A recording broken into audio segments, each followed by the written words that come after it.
Hi friends, எல்லாருக்கும் வணக்கம். எல்லோரும் எப்படி இருக்கீங்க? நல்லா இருக்கீங்களா? Welcome to Shakthi Saravana YouTube channel. Akshaya Tritiya வெள்ளிக்கிழமையோடு வந்திருந்த அட்சய திருதியில் நான் என்னென்ன பொருட்கள் வாங்கினேன் அப்படின்றது தாங்க உங்களோட ஷேர் பண்ணிக்க போகிறேன். எப்போவும் போல தாங்க வருஷம் வாங்குகிற பொருட்கள் இதெல்லாம். கல்லுப்பு, சர்க்கரை, விரலி மஞ்சள், குங்குமம், ஏலக்காய், மல்லிப்பூ இதெல்லாம் வாங்குறது தாங்க. சில பொருட்கள்லாம் மாறும். எனக்கு என்னென்ன தேவை இருக்கோ அந்த பொருட்களெல்லாம் வாங்குவாங்க. தோரம்பருப்பு, எண்ணெயை தவிர்த்து, மசாலா பொருட்களை தவிர்த்து நமக்கு தேவையான பொருட்களை வாங்கிப்பேங்க. அதோட மண் அகல் விளக்கு ஒன்று வாங்கியிருக்கேங்க. ரொம்ப நாளாக வாங்கணும் அப்படின்னு நினச்சிட்டு இருந்தேன். ஏன்னா உப்பு தீபம் ஏற்றுறதுக்காக கொஞ்சம் பெரிய சைஸ் மண் அகல் விளக்கு வாங்கணும் அப்படின்னு சொல்லி வாங்கினேன். அதோட ஃபஸ்ட் டைமாக நான் அஷ்டலக்ஷ்மிகளையும் வீட்டுக்கு அழைச்சிட்டு வந்திருக்கேங்க. அதாவது 8 1 கிராம் வெள்ளி நாணயம், ஒரு பக்கம் மகாலட்சுமி தாயாரும் மறுபக்கம் தாமரைப்பூ இருக்கிற மாதிரியுங்க. ரொம்ப சன்னமாக இருந்தது. இது பீஸ் ரேட்டு தான் கொடுத்தாங்க. 1 கிராம் அட்சய திருதி அன்னைக்கு 90 ரூபா அப்படின்னு சொன்னாங்க. ஆனால் இது 1 கிராம் தான். ஒரு பீஸ் 100 ரூபான்னு சொல்லி 8 நாணயங்கள் 800 ரூபா கொடுத்து வாங்கினேங்க. அதோட ஒரு வெள்ளி மோதிரம். ரொம்ப நாள் ஆசைங்க வெள்ளி மோதிரம் போடணும் அப்படின்னு. சுக்கிரவசியம் ஏற்படணும் அப்படின்னா பெண்கள் வெள்ளி மோதிரம் அணிஞ்சிக்கிறது ரொம்ப ரொம்ப நல்லதுங்க. இதுதாங்க அந்த வெள்ளி மோதிரம். இது 450 ரூபாங்க இதோட ரேட்டு. இதுவும் கிராம் ஒரு 2.5 கிராம் தான் இருக்குது. இதெல்லாம் பீஸ் ரேட்டாக தான் கொடுக்குறாங்க, கிராம் கணக்காக கொடுக்குறது இல்லைங்க. நம்ம தங்கமோ வெள்ளியோ வாங்கிட்டு வரும்போது இந்த பிங்க் கலர் பேப்பரை கட்டாயம் கேட்டு வாங்கிக்கோங்க. பொதுவாக எல்லா கடைகளையும் இந்த பிங்க் கலர் பேப்பரை வச்சு தான் கொடுப்பாங்க. ஏன்னா அந்த பிங்க் கலருக்கும் தங்கத்தை வெள்ளியை ஈர்க்கிற சக்தி இருக்கும் அப்படின்னு சொல்லுவாங்க. அதை அப்படியே அந்த பிங்க் கலர் பேப்பர்லேயே மடித்து நம்ம வைக்கும்போது அது ஈர்ப்பு சக்தி அதிகமாகி, அதாவது அது நம்ம விட்டு போகாது, அடகு கடைக்காட்டும் சரி இல்லை விற்கிற நிலைமைக்கு போகாது அப்படின்னு சொல்லுவாங்க. அதனால தாங்க அந்த பிங்க் கலர் பேப்பர் ரொம்ப ரொம்ப முக்கியங்க. இப்போ அந்த பொருளை கொஞ்சம் கஸ்தூரி மஞ்சள் கலந்த தண்ணியில் கழுவிட்டு அப்புறம் சுத்தமான தண்ணியில் கழுவணும். ஏன்னா ஏதாவது தோஷம் இருந்தாலும் அது விலகிடும் அப்படின்னு சொல்லுவாங்க. காய்ச்சாத பசும்பால் இருந்தால், நாட்டு பசும்பால் இருந்தால் அதெல்லாம் கழுவுனா ரொம்ப விசேஷம். இப்போ அதெல்லாம் இங்கே கிடைக்காது அப்படின்றதுனால மஞ்சள் தண்ணியில் கழுவிட்டு சுத்தமான தண்ணியில் கழுவிட்டு சுத்தமாக துடைச்சிட்டு எடுத்து வச்சுக்கலாங்க. இதை வெள்ளிக்கு மட்டும் இல்லைங்க, தங்கம் வாங்கிட்டு வந்தாலும் நம்ம இதே வழிமுறையை பின்பற்றலாம். சுத்தமான தண்ணியில், சுத்தமான மஞ்சள் தண்ணியில் கழுவிட்டு அதுக்கப்புறம் நல்ல தண்ணியில் கழுவிட்டு எடுத்து யூஸ் பண்ணிக்கலாம். உங்களுக்கு பசும்பால் கிடைக்கும் அப்படின்னா காய்ச்சாத பசும்பாலில் கழுவிட்டு அப்புறமா சுத்தமான தண்ணியில் கழுவிட்டு எடுத்து யூஸ் பண்ணும்போது அந்த நகையாகட்டும் பணமாகட்டும் நம்மளை விட்டு போகாது, நம்மக்கிட்டே நிரந்தரமாக இருக்கும் அப்படின்னு நம்பப்படுதுங்க. இப்போ வாங்கிட்டு வந்த அகல் விளக்கை சுத்தமாக கழுவிட்டு மஞ்சள் குங்குமம் வச்சுக்கலாங்க. இது வாரம் வெள்ளிக்கிழமையில் உப்பு தீபம் ஏற்றுறதுக்காக. ஒரு சிலர் கேட்குறாங்க உப்பு தீபம் ஏற்றலாமா அப்படின்னா கண்டிப்பாக ஏற்றலாங்க. மகாலட்சுமி தாயார் வசியம் செய்யணும், மகாலட்சுமி தாயார் நம்ம வீட்டில் நிரந்தரமாக வாசம் செய்யணும் அப்படின்னா வாரத்தில் ஒரு நாள், இல்லை உங்களால் முடியாது வேலைக்கு போகிறவங்களா இருக்கிறீங்க அப்படின்னா மாதத்துக்கு ஒரு நாளாவது வீட்டில் உப்பு தீபம் ஏற்றுறது வீட்டுக்கு லக்ஷ்மி கடாட்சத்தை கொடுக்குங்க. இப்போ சுத்தமாக மஞ்சள் குங்குமம்லாம் வச்சுட்டு இதை உப்பை எப்பவுமே நம்ம கையினால் எடுத்து போடணும். நம்ம கை அப்படின்றது மகாலட்சுமி தாயார் அம்சம் பொருந்திய ஒரு பொருள். அது நம்ம கையினால் எடுத்து போடும்போது அதுக்கு அவ்வளோ ஒரு சக்தி இருக்குங்க. நம்ம சாப்பாட்டுக்கு உப்பு எடுத்து போடும்போது கூட கையில் போடுங்க. நீங்கள் ஸ்பூனில் போடுறதை தவிர்த்துட்டு கையில் போட்டு பாருங்கள், சில நல்ல மாற்றங்கள் உங்களுக்குள்ளே நடக்குங்க. இப்போ ஒரு 3 கையால் உப்பு எடுத்து போட்டு அதுக்கு மேலே அகல் விளக்கு வச்சு நம்ம நல்லெண்ணெய் விட்டு தீபம் ஏற்றிக்கலாங்க. உப்பு மேலே வைக்கிற எந்த பொருளாக இருந்தாலும் அது பெருகும் அப்படின்னு நம்பப்படுதுங்க. இப்போ நான் வாங்கிட்டு வந்திருந்தேன் இந்த வெள்ளி காயினை இந்த உப்புக்கு மேலே தாங்க வைக்க போகிறேன். உப்புக்கு மேலே வச்சுட்டு அதுக்கு மேலே மல்லிப்பூவால் அலங்காரம் பண்ணிவிட்டு அதுக்கப்புறமா தீபம் ஏற்ற போகிறேங்க. பொதுவாகவே வெள்ளிக்கிழமையில் உப்பு தீபம் ஏற்றுறது ரொம்ப ரொம்ப விசேஷம். அதுவும் பல வருஷங்களுக்கு அப்புறம் அட்சய திருதியை வெள்ளிக்கிழமையில் வந்திருக்கிறது ரொம்ப ரொம்ப ஒரு சிறப்பு வாய்ந்த நாளாக கருதப்படுதுங்க. இந்த நாளில் குறிப்பிட்ட சில பரிகாரங்களை நாம் செஞ்சோம் அப்படின்னா நமக்கு பண வரவு அதிகரிக்கும், கடன் தொல்லை நீங்கும் அப்படின்றதும் ஒரு அனுபவபூர்வமான உண்மைங்க.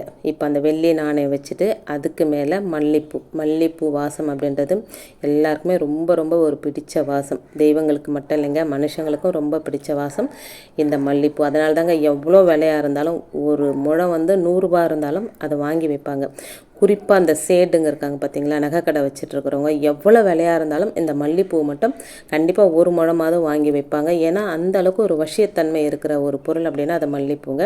இப்போ மண்ணகலுக்கு வச்சுட்டு அதுக்கு நல்லெண்ணெய் விட்டுட்டு அதில் கொஞ்சம் ஜவ்வாது பவுடர் மிக்ஸ் பண்ணி மஞ்சள் கலர் திரி போட்டு தீபம் ஏற்றிக்கலாங்க. தீபம் ஏற்றும் போது ஓம் ஸ்ரீம் ஓம் ஸ்ரீம் ஓம் ஸ்ரீம் அப்படின்னு நம்ம மனசுக்குள்ளே சொல்லிக்கிட்டே, ஏன்னா மகாலட்சுமியோட பீஜ மந்திரம் அப்படின்னா ஸ்ரீமுங்க. இந்த வார்த்தையை வெள்ளிக்கிழமை டைமில் நம்ம எவ்வளோ தூரம் யூஸ் பண்ணுறோமோ அவ்வளோ நன்மைகள் நமக்கு கிடைக்கும். மகாலட்சுமி தாயார் வசியமாவாங்க அப்படின்னு சொல்லப்படுதுங்க.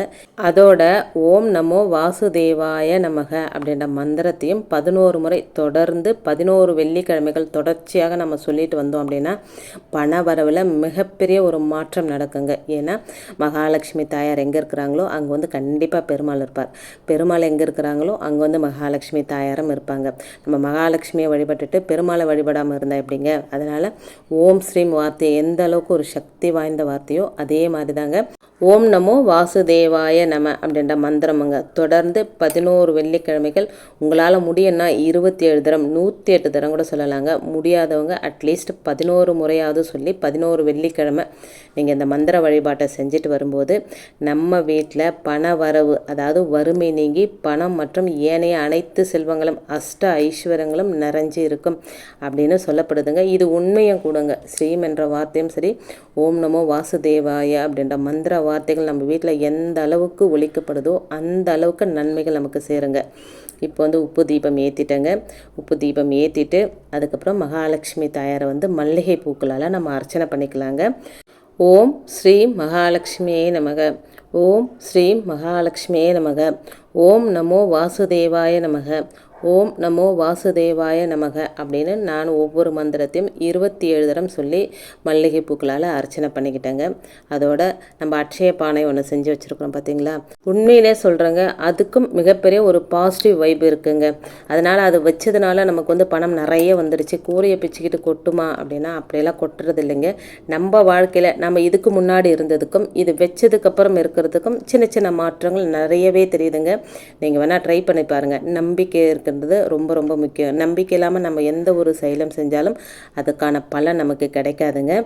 இன்றைக்கி இந்த முறையில் தான் நான் வழிபாடு செஞ்சு மகாலட்சுமி தாயாரையும் சுக்கிர பகவானையும் பெருமாளையும் வழிபாடு செஞ்சுக்கிட்டேங்க. பொதுவாகவே வெள்ளிக்கிழமை அப்படின்றது மகாலட்சுமி தாயாருக்கும் சுக்கிர பகவானுக்கும் உரிய நாள். நம்ம டெய்லி வழிபடுறதை விட அந்தந்த நாளுக்குரிய அந்தந்த தெய்வங்களை வழிபடும்போது அதற்கான பலன் நமக்கு வந்து ரெட்டிப்பாக கிடைக்கும். இது எல்லாருக்குமே தெரிஞ்ச விஷயந்தாங்க. பொதுவாக வெள்ளிக்கிழமையே ரொம்பவும் சக்தி வாய்ந்த நாள். அதோட அட்சய திருதியும் சேர்ந்துருக்கிறது இன்னும் சிறப்பு வாய்ந்த நாளாக இது பார்க்கப்படுதுங்க. அட்சய திருதியை அப்படின்றதோட உண்மையான அர்த்தமே வளர்க பெருகணும் அப்படின்றது தாங்க. அதனால தான் அட்சய திருதியினால் எந்த விஷயத்தை ஆரம்பித்தாலும் அது மேலும் உயர்வு கொடுக்கும் அப்படின்றது ஐதீகங்க. வளரும் அப்படின்றது நாம் வாங்குறதுனாலையும் வளரும், நாம் வந்து மற்றவங்களுக்கு கொடுக்கறதுனாலையும் வளரும். அட்சய பாத்திரத்தோட உண்மையான தாத்பரியமே என்னன்னா, நம்ம வந்து அதில் இருக்கிற பொருளை மற்றவங்களுக்கு கொடுக்க கொடுக்க கொடுக்க கொடுக்க அது வளர்ந்துக்கிட்டே இருந்தது, குறையவே இல்லை. அதுதாங்க உண்மையான தாத்பரியம். நம்ம வாங்குறதும் பெருகும், நாம் அதை விட 2 மடங்கு மற்றவங்களுக்கு கொடுக்கறதுனாலையும் பெருகும். அதுதாங்க உண்மையான அர்த்தம். இப்போ வந்து தசாங்கம் ஏற்றி அது எல்லா தெய்வங்களுக்கும் காமிச்சிட்டு அதே மாதிரி நான் வாங்கிட்டு வந்த எல்லா பொருட்களையும் வச்சு அதோட கல்கண்டும் மேலே வச்சு எல்லா தெய்வங்களுக்கும் காமிச்சு இந்த பொருட்கள் என்றென்றைக்கும் எங்கள் வீட்டில் குறைவில்லாமல் நிறைஞ்சு இருக்கணும் அப்படின்னு வேண்டுதல் வச்சுக்கிட்டேங்க. வச்சுட்டு மகாலட்சுமி தாயாரை அந்த உப்பு தீப வடிவில் நம்ம தீபம் ஏற்றி வச்சுருக்கோம் பார்த்தீங்களா, அதை வந்து மனசார பிரார்த்தனையும் பண்ணிக்கிட்டேங்க. அதோட குங்கும அர்ச்சனை பண்ணி அந்த குங்குமத்தை நம்ம பத்திரம் பண்ணி வச்சுருப்போம். ஒவ்வொரு வாரமும் நான் குங்கும அர்ச்சனை பண்ணிட்டு வரேங்க. குங்குமமே சக்தி வாய்ந்த ஒரு பொருள் தான். அதோட நம்ம மந்திரங்கள் சொல்லி உருவேற்றி வச்சுருக்கிறோம். அதோட அந்த குங்குமத்தை எடுக்கும்போது ஸ்ரீம் அப்படின்ற மந்திர வார்த்தையை சொல்லி நம்ம எடுத்து வச்சுக்கும்போது அதுக்கு வந்து பல மடங்கு சக்தி பெருகுங்க. அந்த குங்குமத்தை நெத்தி வகுடிலும் நம்ம மாங்கல்யத்திலும் வச்சுக்கணுங்க. ஒவ்வொரு நாளும் இதை நம்ம செய்யணும். ஆனால் குளிச்சுட்டு தான் இந்த குங்குமத்தை எடுக்கணும் அப்படின்றது ரொம்ப ஒரு முக்கியமான விஷயங்க.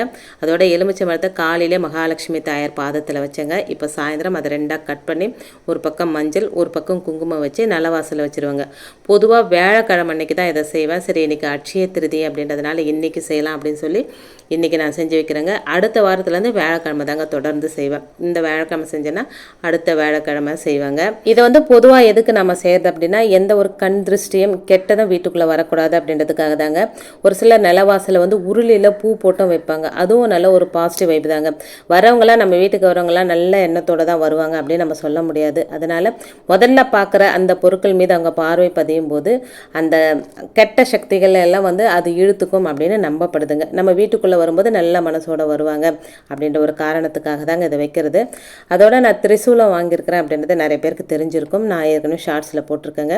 எனக்கு வந்து பவர்ஃபுல்லான பரிகாரமாக இது சொன்னது என்னென்னா, ஒரு திரிசூலத்தை எல்லார் வீட்லேயும் நிலவாசலில் நம்ம தொங்க விடும்போது எந்த ஒரு கெட்டதும் எந்த ஒரு கண் திருஷ்டியும் அந்த திரிசூலத்தை மீறி நம்ம வீட்டுக்குள்ளே நுழைய முடியாது அப்படின்றது ஒரு ஸ்ட்ராங்கான ஒரு விஷயங்க. நம்ம ஒரு திரிசூலத்தை வச்சாலே நம்ம வேறு எதுவுமே நம்ம வைக்க வேண்டியதில்லை அப்படின்னு சொன்னாங்க. ஏன்னா அன்னையின் கையில் இருக்கிற திரிசூலம் கெட்டதை அழிக்கக்கூடிய ஒரு சக்தி வாய்ந்த ஒரு ஆயுதம்.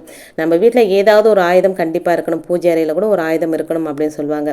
கெட்டதை அழிக்கக்கூடிய ஆயுதம் ஏதாவது ஒன்று வீட்டில் இருக்கணும். அந்த வகையில் நிலவாசலில் இந்த திரிசூலத்தை நம்ம ஹேங் பண்ணி வைக்கும்போது எந்த ஒரு கெட்டதும் உள்ளே வராதுங்க. நான் வந்து 2 வாங்கினேன். ஒன்றை வந்து வராகி அன்னை பக்கத்தில் வச்சுருக்கிறேன். இன்னொன்று வந்து நிலவாசலில் ஒரு நூல், மஞ்சள் நூல், அதாவது வெள்ளை நூலில் மஞ்சள் கலந்து கட்டி தொங்க விட்டுருக்கேங்க. இதுக்கு நம்ம டெய்லி பூஜை பண்ணும்போது ஒரு ஊதுவத்தியோ இல்லை சாம்பிராணியோ காமிச்சாலே போதுங்க. இல்லை டெய்லி பண்ண முடியாதுன்னா செவ்வாய்க்கிழமை வெள்ளிக்கிழமையில் காமிச்சாலும் போதுங்க. இந்த வெள்ளிக்கிழமை அட்சய திருதி அன்னைக்கு சில விஷயங்களை நான் செஞ்சுருக்கிறேன். இது எந்த அளவுக்கு எனக்கு மாற்றங்கள் தருது, நல்ல விஷயங்களை தருது அப்படின்றத கண்டிப்பாக உங்களோட ஷேர் பண்ணிக்கிறேங்க. நான் செய்கிற ஒவ்வொரு பரிகார முறையும் எனக்கு எந்த அளவுக்கு பலன் தந்தது அப்படின்றத உங்களோட நான் ஷேர் பண்ணிக்கிட்டே வரேங்க. அதில் முதன்மையானது கல்லுப்பு பரிகாரம், அதோட சித்தர்கள் சொன்ன தாந்திரிக பரிகாரம், பணவரவை ஏற்படுத்தும் தாந்திரிக பரிகாரம். இந்த அட்சய பானை கூட நல்ல ஒரு வைபை தாங்க தருது, பாசிட்டிவ் வைபை தாங்க தருது. அதே மாதிரி இந்த சூலத்தையே நான் ஹேங் பண்ணி வச்சுருக்கிறேன். இதுவும் எனக்கு எந்த அளவுக்கு நல்ல மாற்றத்தை தருது அப்படின்றத கண்டிப்பாக உங்களோட ஷேர் பண்ணிக்கிறேங்க. இன்றைக்கி என்னோட பூஜை அறை இப்படி தாங்க இருக்குது. பொதுவாக வெள்ளிக்கிழமையில் செவ்வாய்க்கிழமையில் நம்ம பூவெல்லாம் நிறைய சாத்தி தீபம்லாம் ஏற்றி வைக்கும்போது பார்க்குறதுக்கே ஒரு கோயிலுக்குள்ளே போன ஒரு ஃபீல் நமக்கு கிடைக்குங்க. எனக்கு அப்படி தான் இருக்கும். நான் அலங்காரம்லாம் பண்ணிவிட்டு அடிக்கடிக்கு பூஜை அறையை வந்து பார்த்துக்கிட்டே இருப்பேங்க. என்னோட கண் திருஷ்டியே நிறைய படம். இது என்னுடைய பழக்கங்க. இப்போ இல்லைங்க, தொடர்ந்து நான் எப்போ பூஜை அறையெல்லாம் அலங்காரம் பண்ணி அழகாக தீபம் ஏற்றுறணும், தொடர்ந்து அங்கேயே ஒரு 10 நிமிஷத்துலேருந்து இல்லைனா வெளியே ஏதாவது வேலையாக போனோன்னா கூட வந்து பார்த்துக்கிட்டே இருப்பேங்க. எனக்கு அது ஒரு பிடிச்சமான ஒரு விஷயம்.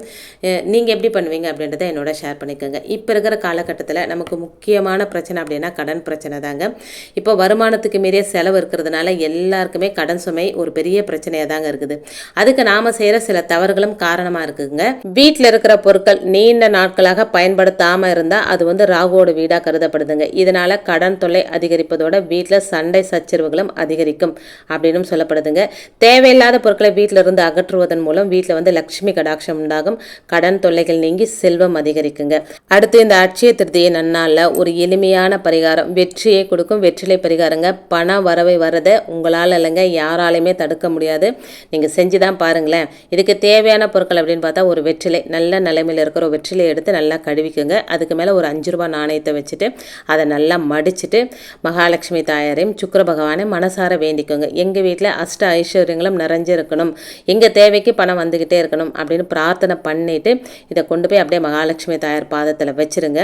வச்சுட்டு நீங்கள் வந்து இது பூஜைலாம் முடிஞ்சதுக்கப்புறம் நீங்கள் பணம் நகை வைக்கிற இடத்துல வச்சுருங்க. வச்சுட்டு வாரம் வெள்ளிக்கிழமையில் நீங்கள் சுக்கிர உரையில் இதை செய்யணுங்க. சுக்கிர உரை நீங்கள் காலையில் செய்கிறீங்களா, மதியம் செய்கிறீங்களா, நைட்டு செய்கிறீங்களா அப்படின்றது உங்கள் விருப்பம். வெத்தலையை மட்டும் மாற்றினா போதுங்க. அதே 5 ரூபா நாணயத்தை தான் வச்சு நீங்கள் இந்த பரிகாரத்தை செய்யுங்க. நீங்கள் செஞ்சு பாருங்கள், உங்களுக்கு மிகப்பெரிய ஒரு மாற்றத்தும் கண்டிப்பாக கொடுக்குங்க. சுக்கிர பகவானும் மகாலட்சுமி தாயாரும் வசியமாகி உங்கள் தேவைக்கு பணம் உங்களுக்கு வந்துக்கிட்டே இருக்குங்க. அடுத்து இந்த மோதிரம் வச்சுருந்த பார்த்தீங்களா உப்பு மேலே, அதை வந்து அந்த பிங்க் கலர் பேப்பரில் வச்சு அந்த தீப ஒளியில் அதை காட்டினாங்க. அப்படி காட்டும்போது அது மின்னும் பாருங்கள். அது வந்து இன்னும் நமக்கு செல்வ வளத்தை கொடுக்கும், இன்னும் பெருகி கொண்டே போகும். நம்ம என்ன காட்டுறோமோ அந்த பொருள் பெருகும் அப்படின்றது ஒரு நிதர்சனமான உண்மைங்க. அந்த மாதிரி காமிச்சிட்டு நம்ம கை விரலில் இதை போட்டுக்கணுங்க. இப்போ போட்டிருக்கேன் பாருங்கள். இது மோதிரம் எப்படி இருக்குது அப்படின்னு எனக்கு கமெண்ட்டில் பண்ணுங்கள். அதே மாதிரி நம்ம சுற்றி வச்சுருக்கிறோம் பார்த்துறீங்களா, அந்த 1 கிராம் வெள்ளி நாணயங்கள் அதையும் எடுத்துகிட்டு இதே மாதிரி அந்த பிங்க் கலர் பேப்பரில் அந்த ஒளியில் காமிக்கணுங்க. நீங்கள் தங்கத்துக்கும் இதே முறையை பின்பற்றுங்க, உங்களுக்கு நல்ல மாற்றங்கள் தெரியுங்க. அந்த பிங்க் கலர் பேப்பரில் நம்ம வாங்கின தங்க நகையோ வெள்ளி நகையோ அந்த தீப ஒளியில் காட்டும்போது அது என்றென்றைக்கும் நம்மக்கிட்டே நிலச்சி இருக்கும், இன்னும் வந்து அது ஈர்க்கும் தன்மை அதிகரிக்கும் அப்படின்னு சொல்லப்படுதுங்க. இப்போ 90 நாள் பூஜை செஞ்சேன் பார்த்தீங்களா இந்த காயினை, அது 90 நாள் முடிஞ்சிருச்சுங்க. அந்த காயினை எடுத்து குபேர பானைக்குள்ளே நான் வச்சுருக்கிறேங்க. இப்போ இதை வந்து நம்ம செலவு பண்ணக்கூடாதுங்க, எப்போவுமே பூஜை அறையில் வச்சுக்கணும்.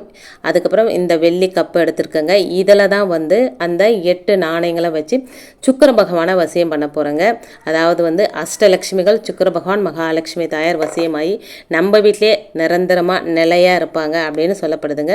அந்த 8 நாணயங்களும் எடுத்து அந்த பிங்க் கலர் பேப்பரில் வடித்து அந்த தீப ஒளியில் காமிச்சு பிரார்த்தனை பண்ணிவிட்டு அதுக்கப்புறம் அவங்கள வந்து வசியம் பண்ணுறதுக்காக அந்த பிங்க் கலர் பேப்பர்லேயே வச்சு அந்த வெள்ளி பவுல் வெள்ளியில் தான் வைக்கணும் அப்படின்னு அவசியம் கிடையாதுங்க. உங்ககிட்ட மண் பாத்திரம் இருந்தால் மண் பாத்திரத்தில் வச்சு மூடி வைக்கணும் அப்படின்றது ரொம்ப ரொம்ப முக்கியங்க.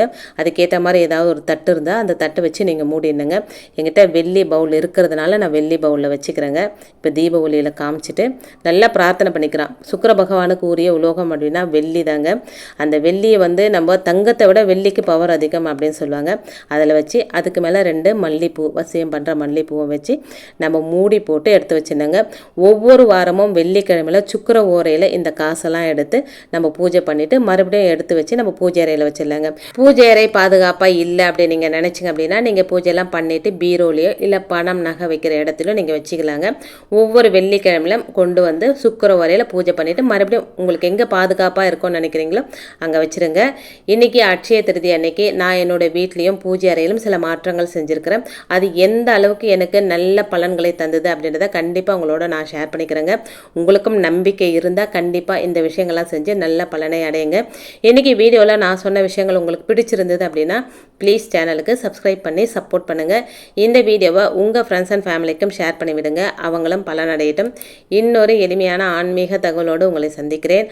அது வரைக்கும் நன்றியும் வணக்கமும். Take care and bye friends.